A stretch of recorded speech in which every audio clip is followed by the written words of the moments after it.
blessing today.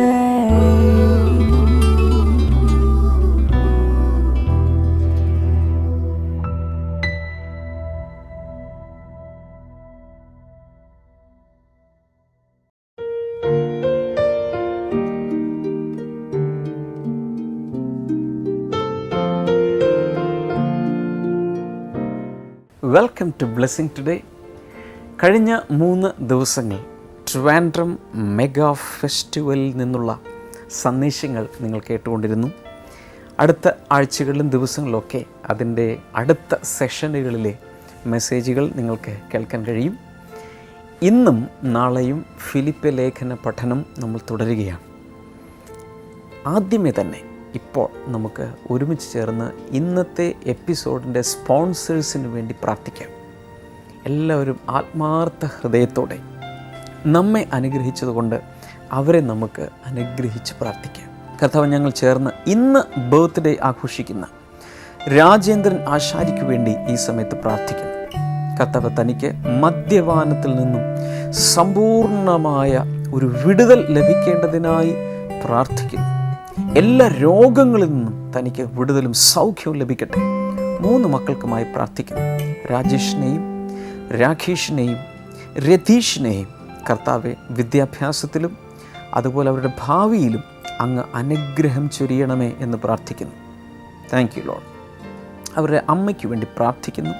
കർത്താവെ, തൻ്റെ ആ ബെഡ് റിഡനായിട്ടുള്ള കിടപ്പിലായിരിക്കുന്ന അവസ്ഥയിൽ കർത്താവെ ഒരു പരിപൂർണ സൗഖ്യം അങ്ങ് നൽകണമേ എന്ന് പ്രാർത്ഥിക്കുന്നു. യേശു കർത്താവിൻ്റെ നാമത്തിൽ ഒരു ദൈവികമായ ഒരു വിടുതൽ ആ സഹോദരിയുടെ മേൽ ഞങ്ങൾ പകർന്ന് പ്രാർത്ഥിക്കുന്നു. Thank you Lord. യേശുവിൻ്റെ നാമത്തിൽ അത് സംഭവിക്കട്ടെ. Thank you Jesus. കർത്താവെ, ഇന്ന് 25ാമത്തെ വെഡ്ഡിങ് ആനിവേഴ്സറി ആഘോഷിക്കുന്ന KK ജോയ്ക്കും തൻ്റെ ഭാര്യയ്ക്കുമായി ഈ സമയത്ത് പ്രാർത്ഥിച്ച് അനുഗ്രഹിക്കുന്നു. ദാമ്പത്യ നന്മകളാൽ കർത്താവെ നിറയ്ക്കണമേ എന്ന് പ്രാർത്ഥിക്കുന്നു. മാത്രമല്ല, തൻ്റെ ശരീരത്തിൽ നിന്നും ആ ഡയബറ്റീസ് പൂർണ്ണമായി മാറി സൗഖ്യമാകട്ടെ. സാമ്പത്തിക ബാധ്യതകൾ യേശുവിൻ്റെ നാമത്തിൽ മാറട്ടെ. തൻ്റെ ബിസിനസ്സിൻ്റെ മേൽ അനുഗ്രഹങ്ങൾ ഉണ്ടാകട്ടെ എന്ന് ഈ സമയത്ത് പ്രാർത്ഥിക്കുന്നു. Thank you Jesus. അതുപോലെ കർത്താവെ, കഴിഞ്ഞ 27-ാം തീയതി ജന്മദിനം ആഘോഷിച്ച തൻ്റെ മകൻ ജോമോന് വേണ്ടി പ്രാർത്ഥിച്ച് അനുഗ്രഹിക്കുന്നു. തൻ്റെ സഹോദരങ്ങൾ ജോബിന് വേണ്ടിയും ജസ്റ്റിന് വേണ്ടിയും പ്രാർത്ഥിക്കുന്നു. അവരുടെ വിദ്യാഭ്യാസം അനുഗ്രഹിക്കപ്പെടട്ടെ, ഭാവി അനുഗ്രഹിക്കപ്പെടട്ടെ. അമ്മയ്ക്ക് വേണ്ടി പ്രാർത്ഥിക്കുന്നു. എല്ലാവിധ രോഗങ്ങളിൽ നിന്നും കർത്താവെ, മാതാവിന് പരിപൂർണ സൗഖ്യം അങ്ങ് കൊടുക്കുമാറാകണമേ. യേശുവിൻ്റെ നാമത്തിൽ തന്നെ. ആമേൻ, ആമേൻ. Many happy returns of the day mister Rajendran. കർത്താവ് ധാരാളമായി അനുഗ്രഹിക്കട്ടെ. And Joman belated happy birthday. God bless you. മാത്രമല്ല, KK ജോയ്ക്കും കുടുംബത്തിനും എല്ലാവിധ വിവാഹ വാർഷിക മംഗളങ്ങളും അനുഗ്രഹങ്ങളും നേരുന്നു. എന്ന് മാത്രമല്ല, ഇന്ന് ഈ എപ്പിസോഡ് സ്പോൺസർ ചെയ്തിരുന്ന ഓരോരുത്തരോടുള്ള പ്രത്യേക നന്ദി അറിയിക്കുന്ന കർത്താവ് ഒത്തിരി അനുഗ്രഹിക്കട്ടെ.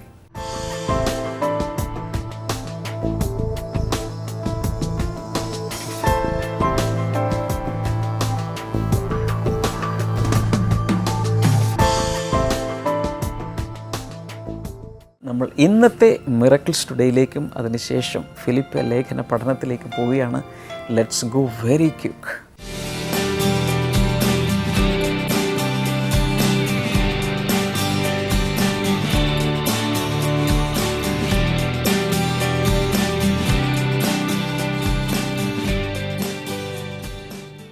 ഈ സഹോദരൻ്റെ പേര് സുധീഷ് എന്നാണ്. ഇവർ കോതമംഗലത്ത് നിന്നാണ് വരുന്നത്. 6 വർഷം മുമ്പ് ഇവരുടെ പുരയിടത്തിൻ്റെ ആധാരം നഷ്ടപ്പെട്ടിരുന്നു. ഒരു പ്രാവശ്യം ബ്ലെസ്സിങ് ടുഡേ TV പ്രോഗ്രാം കണ്ടിരിക്കുമ്പോൾ ഏതാനും മാസങ്ങൾക്ക് മുമ്പ് ക്ഷമ സിസ്റ്റർ ഇങ്ങനെ പ്രാർത്ഥന കൺക്ലൂഡ് ചെയ്ത സമയത്ത് ഇങ്ങനെ വിളിച്ചു പറഞ്ഞു, നഷ്ടപ്പെട്ട ഡോക്യുമെന്റ് നിങ്ങൾക്ക് തിരികെ ലഭിക്കുമെന്ന് വിളിച്ചു പറഞ്ഞിരുന്നു. ഇതിനിടയിൽ ഒരു പ്രാവശ്യം അതിൻ്റെ സാക്ഷ്യം നമ്മളിവിടെ കേൾക്കുകയും പിന്നെ വേറൊരു സാക്ഷ്യം ബ്ലെസ്സിങ് ടുഡേയിലൂടെ പ്രക്ഷേപണം ചെയ്യുകയും ചെയ്തിട്ടുണ്ടായിരുന്നു. ഇത് രണ്ടും ഇവർ കേട്ടു. ഇത് ഇവർക്കൊരു പ്രചോദനമായി. കഴിഞ്ഞ ഞായറാഴ്ച ഇവിടെ വന്ന് വീണ്ടും ഇവർ പ്രാർത്ഥിച്ചു. 6 വർഷമായിട്ട് അന്വേഷിച്ചുകൊണ്ടിരിക്കുക. ഇവരുടെ വീട് വിൽക്കണം, പുരയിടം വിൽക്കണമെങ്കിൽ അതിനൊരു ഒറിജിനൽ ആയിട്ടുള്ള ഡോക്യുമെൻ്റ് വേണം. അതില്ലാതെ ആരും മേടിക്കാൻ വരുന്നില്ല. കഴിഞ്ഞ ഞായറാഴ്ച ഇവിടെ വന്ന് പ്രാർത്ഥിച്ച സഹോദരൻ പറഞ്ഞു, നിങ്ങളുടെ നഷ്ടപ്പെട്ട ഡോക്യുമെൻ്റ് നിങ്ങൾക്ക് മടക്കി കിട്ടുമെന്ന് പറഞ്ഞു. ഈ കഴിഞ്ഞ 17-ാം തീയതി വീണ്ടും പ്രെയർ ലൈനിൽ വിളിച്ചു പ്രാർത്ഥിച്ചപ്പോൾ അവിടെ നിന്ന് സഹോദരൻ വിളിച്ചു പറഞ്ഞു, മറഞ്ഞിരിക്കുന്നതൊന്നും വെളിച്ചത്ത് വരാതെ ഇരിക്കുകയില്ല, ഡോക്യുമെന്റ് കിട്ടി എന്ന് വിശ്വസിച്ച് പ്രാർത്ഥിക്കാൻ പറഞ്ഞു. അതനുസരിച്ച് പ്രാർത്ഥിച്ചു. പിറ്റേ ദിവസം 18-ാം തീയതി രാവിലെ ഇവർ നേരെ ആധാരം എഴുത്തുകാരൻ്റെ അടുക്കൽ ചെന്നു. പലപ്പോഴും അവിടെ പോയിട്ട് അന്വേഷിച്ചിട്ടുള്ളത്, വീട്ടിൽ അന്വേഷിക്കാൻ ഇനി ഇടമില്ല, അവിടെയും കൂടി അന്വേഷിക്കാമെന്ന് കരുതിയിട്ടാണ് അവിടെ ചെന്നത്. പലപ്പോഴും അവിടെ പോയി അന്വേഷിച്ചിട്ടുണ്ട്, അപ്പോഴേക്കും അവരുടെ മറുപടി ഇവിടെ ഇല്ല എന്നുള്ളതായിരുന്നു. എന്നാൽ 18-ാം തീയതി അവിടെ ചെന്നപ്പോൾ ആധാര എഴുത്തുകാരൻ പറഞ്ഞു, ഒരിക്കൽ കൂടി നോക്കട്ടെ എന്ന് പറഞ്ഞു.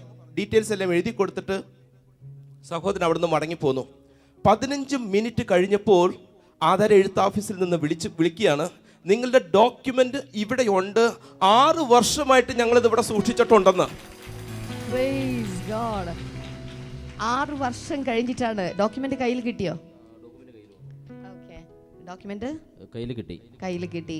ഓക്കെ. 6 വർഷമായിട്ട് അന്വേഷിച്ചിട്ട് കിട്ടിയില്ല. 3 വർഷം മുമ്പ് അവർ തന്നെ അതിന്റെ ഡ്യൂപ്ലിക്കേറ്റ് എടുത്തു തന്നു.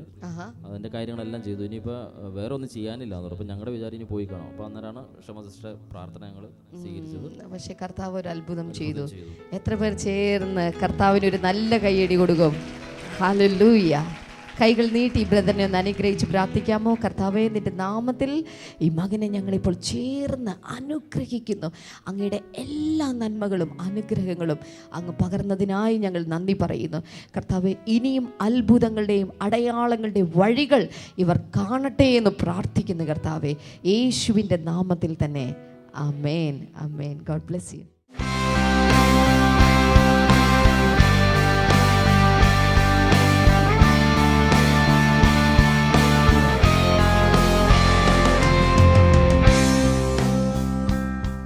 I'm going to give a subtitle to today's or this week's message.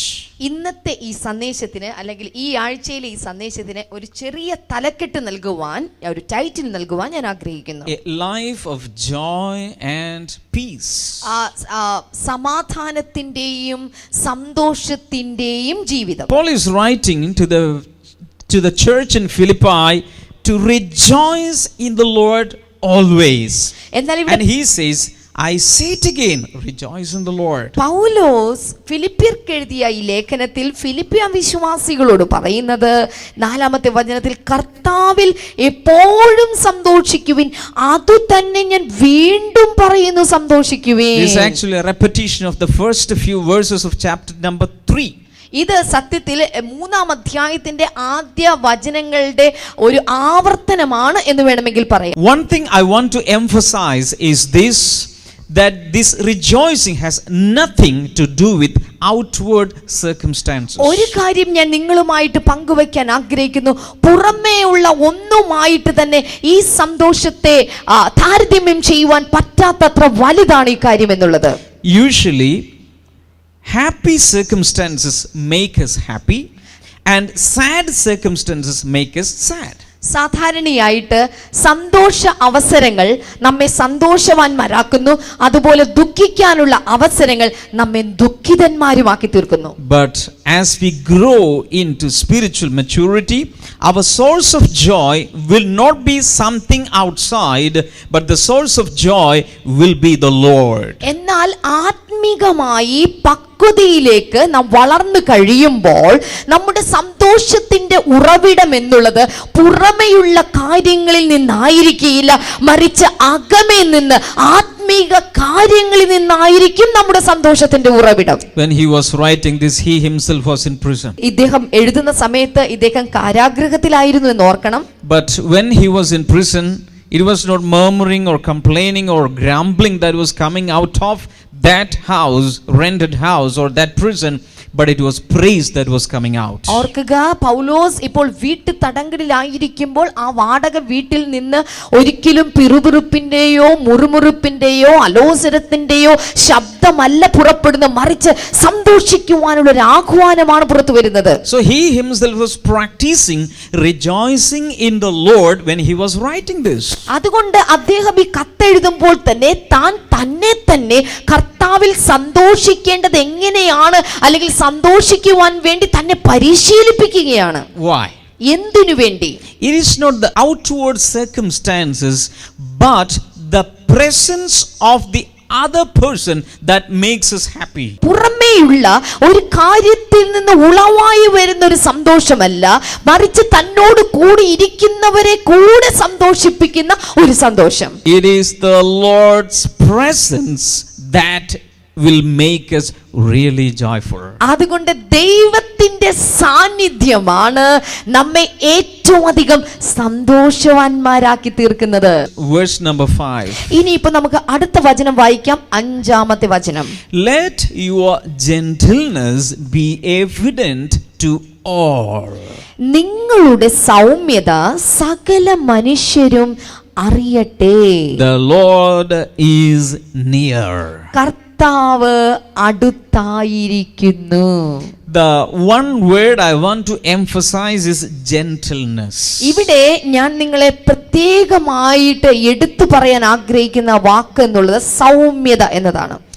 And many people have different temperaments. ഓരോ ആളുകളും വ്യത്യസ്ത സ്വഭാവ രീതികളുള്ളവരാണ്. Some people are very meek and gentle by nature. ചില ആളുകൾ സ്വതവേ താഴ്മയും സൗമ്യതയുമുള്ള ആളുകളാണ്. Some people are very arrogant and haughty by nature. എന്നാൽ ചില ആളുകളാകട്ടെ വളരെ ക്ഷിപ്രകോപികളും കാര്യങ്ങൾ എടുത്തു ചാടി കാര്യങ്ങൾ ചെയ്യുന്നവരുമാണ്. But Paul is asking all in the church to be gentle, to practice gentleness. എന്നാൽ പൗലോസ് ഇവിടെ പറയുന്നത് സഭയിലെ എല്ലാ വിശ്വാസികളും സൗമ്യതയെ പരിശീലിക്കണം. This is because Jesus is a gentle man. എന്തുകൊണ്ടെന്ന് ചോദിച്ചാൽ യേശു ഒരു സൗമ്യതയുടെ മനുഷ്യനായിരുന്നു. Let's read a few verses. Ephesians chapter 4 verse number 2. എഫേസ്യർക്ക് എഴുതിയ ലേഖനം 4-ാം അധ്യായത്തിൽ നിന്ന് അതിന്റെ 2-ാമത്തെ വചനം നമുക്ക് ഈ സമയത്ത് ഒന്ന് വായിക്കാം. Be completely humble and gentle. Be patient, bearing with one another in love. 2-ാമത്തെ വചനത്തിൽ പൂർണ്ണ വിനയത്തോടും സൗമ്യതയോടും സഹിഷ്ണുതയോടും കൂടി സ്നേഹത്തിൽ അന്യോന്യം ക്ഷമിക്കുവിൻ. Paul is writing in all his epistles, in all his letters, the importance of being gentle for the Lord. പൗലോസ് തന്റെ ഓരോ കത്തിലും ഓരോ ലേഖനങ്ങളിലും സകല മനുഷ്യരോടും സൗമ്യതയോടെ പെരുമാറുവാൻ വേണ്ടി തന്റെ എല്ലാ ലേഖനങ്ങളിലും താൻ സൂചിപ്പിച്ചിട്ടുണ്ട്. Here he says, be completely humble and gentle, whether you are arrogant or haughty or whatever your nature is, your temperament is, you have to be humble, you have to be gentle, you have to be patient and bearing with one another in love. ഇവിടെ പൗലോസ് പറയുന്നത് നമ്മുടെ സ്വഭാവം, നിങ്ങളുടെ സ്വഭാവം ഒരു കോപിക്കുന്ന സ്വഭാവമാണെങ്കിലും എടുത്തുചാട്ടക്കാരനായ ഒരു വ്യക്തിയാണെങ്കിലും നാം ചെയ്യേണ്ടത് പൂർണ്ണ വിനയത്തോടും സൗമ്യതയോടും സഹിഷ്ണുതയോടും കൂടി സ്നേഹത്തിൽ അന്യോന്യം ക്ഷമിക്കുവേൻ. Colossians 3 verse number 13. അതുപോലെ തന്നെ കൊലോസ്യർക്ക് എഴുതിയ ലേഖനം 3-ാം അധ്യായത്തിന്റെ 13-ാമത്തെ വചനത്തിൽ വരുമ്പോൾ bear with each other and forgive one another. If any of you has a grievance against someone, forgive as the Lord forgave you. അതിൽ 3:13 പറയുന്നു, അന്യോന്യം ക്ഷമിക്കുകയും സഹിക്കുകയും ചെയ്യുവിൻ. ഒരാൾക്ക് മറ്റൊരാൾക്കെതിരെ പരാതി ഉണ്ടായാൽ ക്രിസ്തു നിങ്ങളോട് ക്ഷമിച്ചതുപോലെ നിങ്ങളും ക്ഷമിപ്പീൻ. If only we have the gentleness and meekness, the qualities of Jesus, we can do like that. യേശുവിൻ്റേത് പോലുള്ള സൗമ്യതയും അതുപോലെ ആ സ്വഭാവ വൈശിഷ്ട്യവും ഉണ്ടെങ്കിൽ മാത്രമേ നമുക്ക് ഇതുപോലെ പെരുമാറാൻ സാധിക്കുകയുള്ളൂ. Titus chapter 3 and verse number 2. അതുപോലെ തന്നെ തീത്തോസിന്റെ ലേഖനം 3-ാം അധ്യായത്തിന്റെ 2-ാമത്തെ വചനത്തിൽ To slander no one, to be peaceable and considerate and always to be gentle toward everyone. അവിടെ എഴുതിയിരിക്കുന്ന ആരെക്കുറിച്ചും ദൂഷണം പറയാതെ ശാന്തരായി സകല മനുഷ്യരോടും പൂർണ്ണ സൗമ്യത കാണിക്കാനും അവരെ ഓർപ്പിക്കുക. Hallelujah. Hallelujah. So he is instructing again and again the need of being gentle representing Jesus on earth. അതുകൊണ്ട് ഇവിടെ പൗലോസ് വീണ്ടും പലവട്ടം ആവർത്തിക്കുകയാണ്, യേശുവിനെ പ്രതിനിധീകരിക്കുന്ന നാം ഓരോരുത്തരും ഈ ഭൂമിയിൽ സൗമ്യതയുള്ളവരായി പെരുമാറി കാണിക്കുക.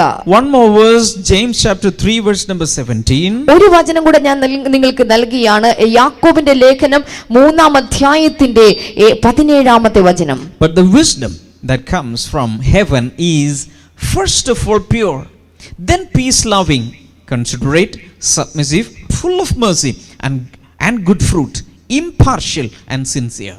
യാക്കോബിന്റെ ലേഖനം 3-ാം അധ്യായം അതിന്റെ 17-ാമത്തെ വചനത്തിൽ, എന്നാൽ ഉയരത്തിൽ നിന്നുള്ള ജ്ഞാനം ഒന്നാമത് നിർമ്മലമായിരിക്കും, കൂടാതെ സമാധാനവും സൗമ്യതയും അനുസരണവുമുള്ളതും കരുണയും സൽഫലങ്ങൾ നിറഞ്ഞതും പക്ഷപാതവും കാപട്യവും ഇല്ലാത്തതുമായിരിക്കും. So in all these verses he is repeating this synonym again and again for gentleness.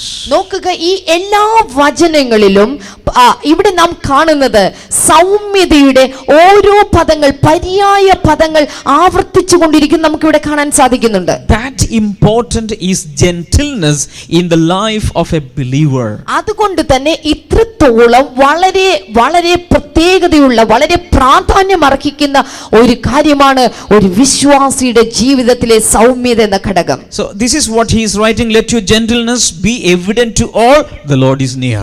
അതുകൊണ്ടാണ് പൗലോസ് ഇവിടെ പറയുന്നത് ഉള്ളവരായിരിപ്പിൻ, കാരണം കർത്താവ് വരുവാൻ അടുത്തിരിക്കുന്നു. The reason why you should be gentle is because the Lord is near. നാം എന്തുകൊണ്ട് സൗമ്യതയുള്ളവരായിരിക്കണം എന്ന് ചോദിച്ചാൽ, കർത്താവിന്റെ വരവ് അടുത്തിരിക്കുന്നതെന്ന കാരണത്താൽ നാം ആയിരിക്കണം. Same thing we can read in 1 Corinthians chapter 16 and verse number 22. ഇതേ കാര്യം തന്നെ 1 കൊരിന്ത്യർക്ക് എഴുതിയ ലേഖനം 16-ാം അധ്യായത്തിന്റെ 22-ാമത്തെ വചനത്തിൽ നമുക്ക് കാണാൻ സാധിക്കുന്നുണ്ട്. The Lord is near. അവിടെ കാണുന്നു, കർത്താവ് വളരെ അടുത്തായിരിക്കുന്നു. The Greek expression for the Lord is near is Maranatha. കർത്താവ് വരുന്നു, കർത്താവ് വരാറായിരിക്കുന്നു എന്നതിന്റെ ഗ്രീക്ക് ഭാഷയിലെ മൂലപദം എന്നുള്ളത് മാറാനാഥ എന്നതാണ്. This is what I have heard in the first century church. Whenever believers met, they would say Maranatha. ഞാൻ ഇങ്ങനെയാണ് കേട്ടിരിക്കുന്നത്, ആദ്യകാല സഭയിൽ, ആദിമ നൂറ്റാണ്ടിലെ സഭയിൽ വിശ്വാസികൾ പരസ്പരം കാണുമ്പോൾ അവർ അഭിവാദ്യം ചെയ്തുകൊണ്ടിരുന്ന മാറാനാഥ എന്ന് പറഞ്ഞുകൊണ്ടായിരുന്നു. As we say stotram, as we say hallelujah, as we say praise the Lord, brother, sister, they would say Maranatha. അതെ, നാം ഇന്ന് പരസ്പരം വിശ്വാസികൾ കാണുമ്പോൾ സ്തോത്രം പറയുന്നത് പോലെ, ഹല്ലേലൂയ പറയുന്ന പോലെ, പ്രൈസ് ദി ലോർഡ് പറയുന്ന പോലെ, ഗുഡ് മോർണിംഗ് പറയുന്നത് പോലെ, അന്ന് വിശ്വാസികൾ പരസ്പരം കാണുമ്പോൾ പറഞ്ഞിരുന്നതായിരുന്നു Maranatha. Tell your neighbor Maranatha. അടുത്തിരിക്കുന്ന ആൾക്ക് കൈ കൊടുത്തിട്ടൊന്ന് പറയാമോ മാറാനാഥ? Tell 4 people Maranatha. ഒരു 4 പേർക്കെങ്കിലും കൈ കൊടുത്ത് കുലുക്കിയിട്ടൊന്ന് പറഞ്ഞേ മാറാനാഥ. പറഞ്ഞാലും മാറാനാഥ. ഒരിക്കൽ കൂടി ആവർത്തിച്ചാലും. I think we should practice this in the 21st century. ഈ 21-ാം നൂറ്റാണ്ടിൽ നാം ഇത് പരിശീലിക്കേണ്ടിയിരിക്കുന്നു എന്ന് എനിക്ക് തോന്നുന്നു. This is because the Lord is nearer than he was in first century. He is nearer in the 21st century. എന്തുകൊണ്ട് 21-ാം നൂറ്റാണ്ടിൽ ഇത് നാം പ്രാക്ടീസ് ചെയ്യുന്നു എന്ന് ചോദിച്ചു കഴിഞ്ഞാൽ, 1-ാം നൂറ്റാണ്ടിൽ ഉണ്ടായിരുന്ന കർത്താവിന്റെ വരവിനേക്കാൾ 21-ാം നൂറ്റാണ്ടിൽ ജീവിക്കുന്ന നാം അത്രേ ഏറ്റവും അടുത്തുള്ളവർ. Hallelujah. Hallelujah. The Lord is near.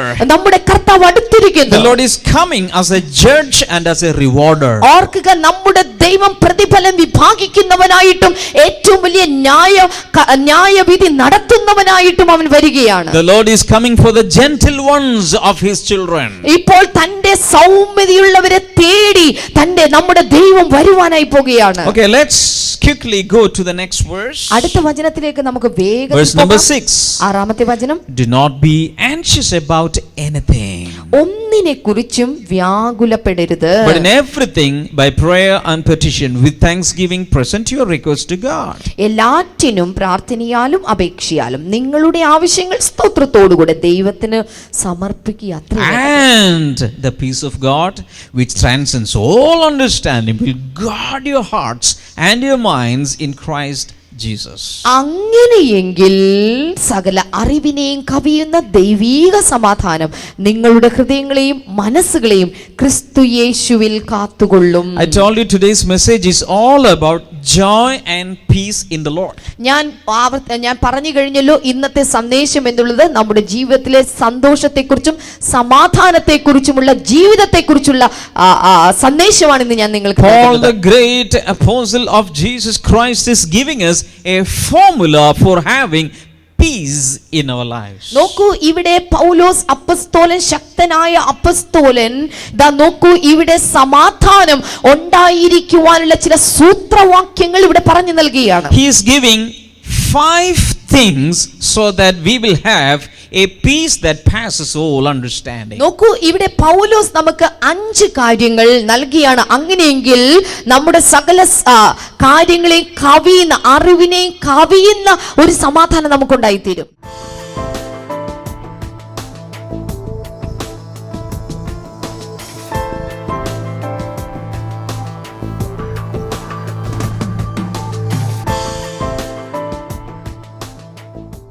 ഈ സമയത്ത് ഞാൻ നിങ്ങൾക്ക് വേണ്ടി പ്രാർത്ഥിക്കാൻ പോവുകയാണ്.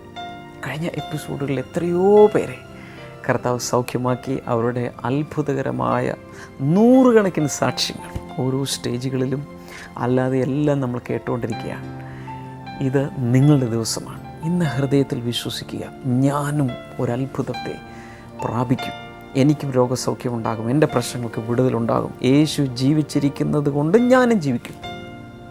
യേശു കർത്താവിൻ്റെ നാമത്തിൽ ഈ സമയത്ത് ദൈവികമായ രോഗസൗഖ്യങ്ങളും വിടുതലുകളും വിശ്വസിക്കുന്നവരിലേക്ക് ഇപ്പോൾ പ്രവേശിക്കട്ടെ. കുടുംബത്തിൽ വലിയ കലഹവും ഒരു വ്യക്തിയും തമ്മിൽ, കുടുംബാംഗങ്ങൾ തമ്മിൽ ഒട്ടും ഐക്യതയില്ലാതെ പ്രയാസപ്പെടുന്ന, കലഹിക്കുന്ന കുടുംബങ്ങളിൽ യേശുവിൻ്റെ നാമത്തിൽ ദൈവികമായ സമാധാനം വന്നിറങ്ങേണ്ടതിനായി പ്രാർത്ഥിക്കുന്നു. മദ്യപാനികളായിട്ടുള്ള പിതാക്കന്മാരുള്ള ഭവനങ്ങളിൽ, മക്കളുള്ള ഭവനങ്ങളിൽ യേശുവിൻ്റെ നാമത്തിൽ മദ്യപാനത്തിൽ നിന്ന് പരിപൂർണമായ വിടുതൽ ഉണ്ടാകട്ടെ.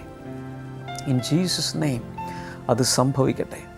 താങ്ക് യു ജീസസ്, അത് സംഭവിക്കട്ടെ. Thank you Lord, thank you Lord. അതുപോലെ കരളിന് രോഗം ബാധിച്ചൊരു വ്യക്തിയെ കർത്താവ് സൗഖ്യമാക്കുന്നു. ഒരുപക്ഷെ ലിവർ സിറോസിസോ അതുപോലുള്ള രോഗങ്ങളാകാം. യേശു കർത്താവിൻ്റെ നാമത്തിൽ അത് സൗഖ്യം ആകട്ടെ. കഴുത്തിനുള്ള പ്രയാസങ്ങൾ, കഴുത്ത് തിരിക്കാൻ ബുദ്ധിമുട്ട്, കൈകളിലേക്കുള്ള വേദന, യേശുവിൻ്റെ നാമത്തിൽ ഇപ്പോൾ സൗഖ്യമാകട്ടെ. Thank you Lord. അലർജികൾ യേശു കർത്താവിൻ്റെ നാമത്തിൽ സൗഖ്യമാകട്ടെ. അസഹനീയമായ അലർജി അനുഭവിക്കുന്നൊരു വ്യക്തിയെ, പ്രത്യേകിച്ച് ത്വക്കിലൊക്കെ ഭക്ഷണം കഴിക്കുമ്പോഴും അതുപോലെ പല സാഹചര്യങ്ങളിൽ ത്വക്കിൽ മുഴുവൻ ഭയങ്കരമായ ചൊറിച്ചിലും പ്രയാസങ്ങളും അതുകൊണ്ട് പൊറുതിമുട്ടുന്നൊരു വ്യക്തി, യേശുവിൻ്റെ നാമത്തിൽ ഇപ്പോൾ സൗഖ്യമാകട്ടെ. Thank you Jesus. Breast cancer യേശുവിൻ്റെ നാമത്തിൽ സൗഖ്യമാകട്ടെ. Thank you Jesus. അതുപോലെ പ്രോസ്ട്രേറ്റ് ഗ്ലാൻഡിനുള്ള പ്രയാസങ്ങൾ യേശുവിൻ്റെ നാമത്തിൽ ചില പുരുഷന്മാരിൽ അത് സൗഖ്യമാകട്ടെ. അതുപോലെ സ്ത്രീകളിൽ യൂട്രസിനകത്തുള്ള മുഴകൾ, ഫൈബ്രോയിഡുകൾ സൗഖ്യമാകട്ടെ. ഓവറിയിലുള്ള സിസ്റ്റുകൾ സൗഖ്യമാകട്ടെ. അതുപോലെ മൂത്രാശയ സംബന്ധമായ രോഗങ്ങൾ യേശുവിൻ്റെ നാമത്തിൽ മാറിപ്പോകട്ടെ. Thank you Jesus. നിങ്ങളുടെ രോഗം എന്താണെങ്കിലും ഇപ്പോൾ വിശ്വസിക്കുക. Because I feel the healing power flowing. Thank you Lord. കർത്താവ് യേശുവിൻ്റെ നാമത്തിൽ ദൈവിക വിടുതലുകൾ ഇപ്പോൾ തന്നെ ആ വ്യക്തികളിലേക്ക് വന്ന് പ്രവേശിക്കട്ടെ. കർത്താവെ, നീ അങ്ങനെ ചെയ്തതിനായി നന്ദി പറയുന്നു.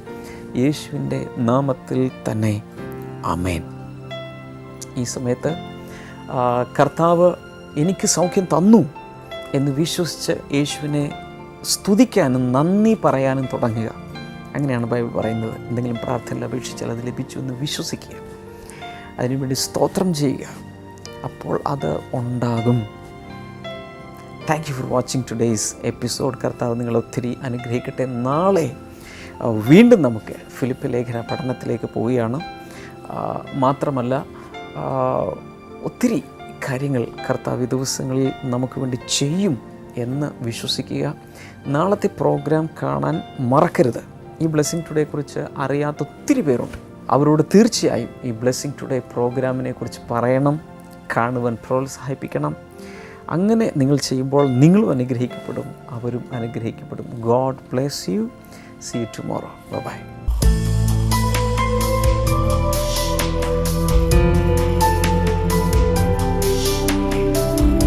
Welcome back to Bible and U.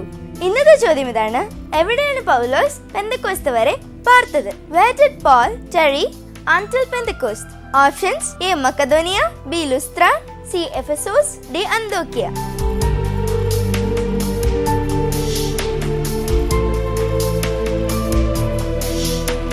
നിങ്ങളുടെ ഉത്തരങ്ങൾ 9645221221 എന്ന നമ്പറിലേക്ക് SMS ചെയ്യുക. SMS ചെയ്യേണ്ട format BT space option A, B, C or D.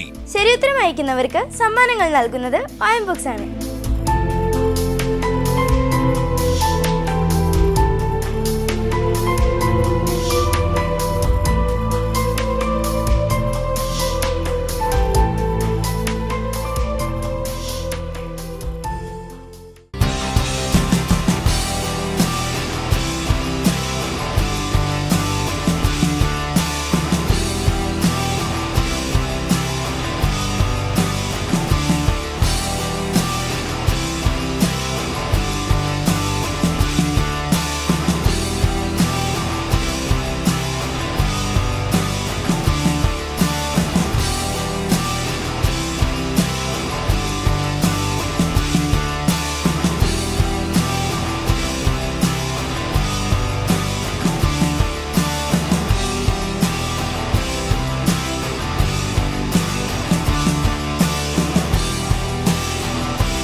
പ്രാർത്ഥനയ്ക്കും മറ്റ് വിവരങ്ങൾക്കുമായി ഇപ്പോൾ തന്നെ വിളിക്കുക 0484 4222 111 0484 42221.